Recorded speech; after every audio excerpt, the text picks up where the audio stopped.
You're listening to Echoo, thoughtful conversations for curious minds. It happens so quietly, you almost never notice it. You're standing in an elevator for 10 seconds, and your hand is already reaching for your phone. You're watching a movie, but feel a strange, restless pull to check something, anything, in the little glowing rectangle. You sit down to think about your life, and within moments, your thumb is scrolling through faces and opinions that have nothing to do with you. And the hardest one, you're with someone you love, physically present, yet a part of your mind is somewhere else, tugged by a notification that hasn't even arrived yet. I've caught myself doing it more times than I can count. Maybe you have too. It's not a personal failing. It's not even really a choice anymore. It's a design that has slipped beneath our awareness and started quietly rewiring the very structure of how we think, feel, and relate. The most unsettling part? We can sense it happening. We feel our attention fracturing, our patience thinning, our inner stillness vanishing. But we rarely stop to ask what's actually being done to us and what we're losing in the process. To understand what's happening, we have to look at a tiny molecule that drives far more of your daily behavior than you might realize. Dopamine is often mislabeled as the pleasure chemical, but that's not quite right. Dopamine is about wanting, not having. It's the molecule of anticipation, of craving, of the itch that demands scratching. And social media platforms are perhaps the most efficient dopamine delivery systems ever created. In the mid-20th century, psychologist B.F. Skinner discovered something remarkable. When animals received a reward at random, unpredictable intervals, they pressed the lever far more compulsively than when the reward was predictable. Uncertainty turbocharged the craving. Now, think about your phone. Every time you open an app, you might find a like, a comment, a new photo, an angry reply, a funny video, or nothing at all. The unpredictability is precisely the point. The design is not neutral. It's modeled on a slot machine. Tristan Harris, a former Google design ethicist, has called the smartphone a slot machine in our pocket. We pull to refresh the same way a gambler pulls the lever, chasing the next unpredictable hit of social validation. Neuroscientist Anna Lembke, in her book Dopamine Nation, explains that the brain maintains a delicate balance between pleasure and pain. When we spike our dopamine repeatedly with high-reward, low-effort stimuli, the brain compensates by down-regulating dopamine receptors. This means we need more stimulation just to feel normal. The result is a pervasive background restlessness, a low-grade withdrawal that makes silence feel unbearable and boredom feel like a crisis. We're not craving more pleasure. We are desperately trying to escape the discomfort of a brain that has been flooded and depleted. And so we scroll. The infinite scroll, a feature so seamless, it feels like a natural part of digital space, is anything but. It was deliberately engineered to remove stopping cues. In the physical world, you reach the end of a page, the end of a chapter, the end of a meal. There are natural points where your brain can pause and decide whether to continue. The infinite scroll eliminates those moments of choice. It creates a frictionless chute that carries you forward before you've consciously decided to stay. Before you know it, 20 minutes, 40 minutes, an hour have vanished. And the content you consumed in that trance-like state, you might not even remember it. That's because your attention wasn't focused. It was hijacked.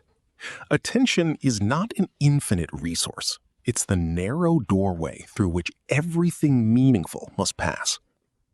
William James, the father of American psychology, wrote over a century ago, "What we attend to is what we are."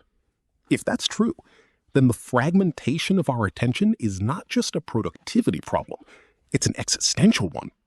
We are being pulled into 1,000 shallow directions, and the depth that makes life feel real is being drained away. Cognitive research confirms this. Gloria Mark, a professor who studies digital distraction, found that the average attention span on a screen has shrunk dramatically over the last 2 decades. When we switch tasks constantly, our brain has to reorient itself each time, a process that consumes cognitive energy and increases stress hormones like cortisol. We end up busy but not effective, connected but not present. The brain's default mode network, which activates when we let our mind wander freely, is responsible for introspection, creativity, and moral reasoning. When every spare moment is filled with content, we rob that network of the quiet it needs to weave meaning from our experiences. We become reactors, not thinkers. At this point, it would be easy to label this as a simple addiction and leave it there. But I think that misses something deeper. The reason these platforms have such a grip on us isn't just chemical. It's that they tap into fundamental human needs that are real, ancient, and beautiful. The need to be seen, the need to belong, the need to matter. Social media didn't invent those longings. It just found a way to exploit them at scale. We are social creatures. For most of human history, our survival depended on being woven into a tight community. To be excluded was a death sentence. Our brains still carry that legacy. When we post something and wait for a response, we're not just craving a dopamine spike. We're craving evidence that we exist in the eyes of others, that we are part of the tribe.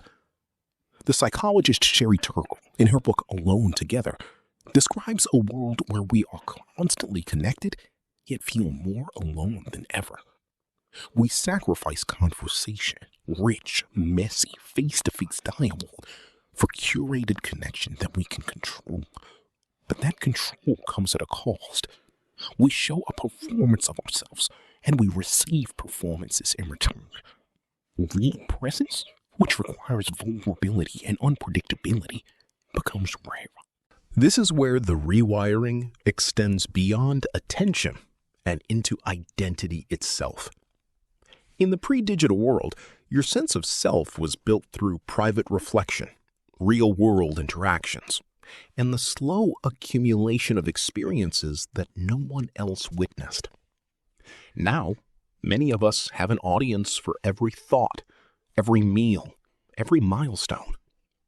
We learn, often without realizing it, to see ourselves from the outside.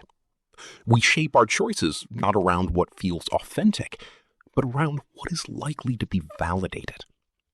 The question shifts from what do I truly feel to how will this look? Over time, the gap between the performed self and the private self widens. And in that gap, an identity crisis quietly takes root. Philosopher and sociologist Charles Cooley proposed the looking glass self over a century ago. We form our self-image based on how we imagine others perceive us. Social media supercharges this process into a constant, real-time feedback loop. The metrics, likes, comments, follower counts become mirrors that don't just reflect us, but shape us. The problem is that these mirrors are distorted. They show a flattened, edited, optimized version of a human being. And when we compare our messy, anxious, three-dimensional inner lives to the polished highlight reels of others, we inevitably feel inadequate. Not because we are, but because we're comparing our raw footage to everyone else's carefully edited final cut. There's a deeper stillness that we've lost too. Before the age of constant connectivity, boredom was a familiar companion. And boredom, it turns out, was not empty. It was a space where creativity could take root, where the mind could wander without a predetermined path. The philosopher Blaise Pascal wrote in the 1600s, "All of humanity's problems stem from man's inability to to sit quietly in a room alone. He wasn't speaking about smartphones, but he might as well have been. Today, the moment we feel a hint of that quiet, we reflexively reach for the nearest screen. We are running from our own company, and in doing so, we are losing the ability to be with ourselves. What does it mean to lose the ability to be with yourself? It means that your inner world becomes foreign territory. You lose touch with your own emotions, your own values, your own quiet intuitions that can only be heard when the noise stops. You become dependent on external stimulation to regulate your mood. The silence that was once a canvas for self-discovery becomes a void to be filled at all costs. And in filling it, you drown out the very voice that might tell you who you really are. None of this is to say that technology is inherently evil or that we must retreat to a pre-modern existence, but we are long overdue for an honest reckoning with what we've traded.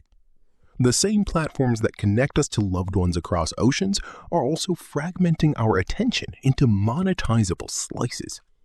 The same tools that let us express ourselves are also training us to see ourselves as products.